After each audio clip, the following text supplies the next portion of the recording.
This is an exercise about planning long legs. We've got a number of intervals in this exercise.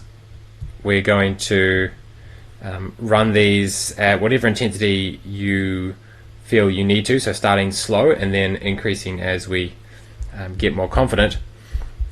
The intervals are actually just the short legs. You're not doing these long legs that you can see that are after the short legs. So the course is actually start 1, 2, and then you go to 4, 5, 6, and then you go to 8, 9, and then 11, 12, 13, and then like that. That's actually the course. These long legs are legs that you have to plan before you start with the before you finish the short legs. So for this first interval, you have this distance here to not only execute on 1 and 2, but also to plan your route choice to number 3.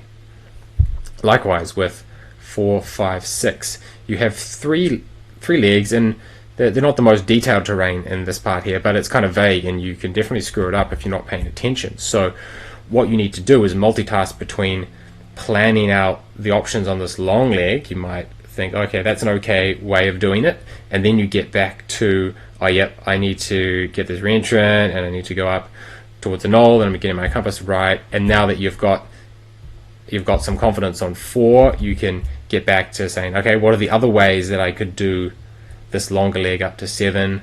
Okay, there's some more route choices here. Maybe there's actually a nice way in the middle that takes advantage of the fast forest. And then you're getting back to implementing 5 and 6.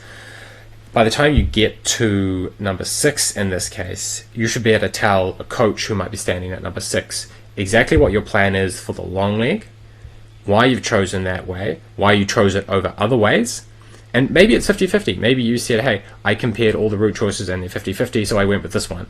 You know, you don't have to double down on why yours is the best, but you have to show that you've put in the effort to understand the long leg. You have to know the route choices and what the options are and what are the pros and cons of these different routes. And so there's a multitasking that you have to get used to, and there's also a discipline. You're overcoming this emotional urge to stay focused on the current leg because that feels most urgent, and you have to really override that instinct to just want to do the most urgent thing, because there will come a time when you will get to 6, and if you haven't planned it in advance, you're then wasting time because you don't know which way you need to go and you don't know which direction to exit in. Obviously in this particular case everyone exits in the same direction no matter what route you've chosen, but that won't be the case in hilly terrain. You might be exiting the control in very different directions, and to not have chosen your route in advance is a big disadvantage, especially in long distance orienteering.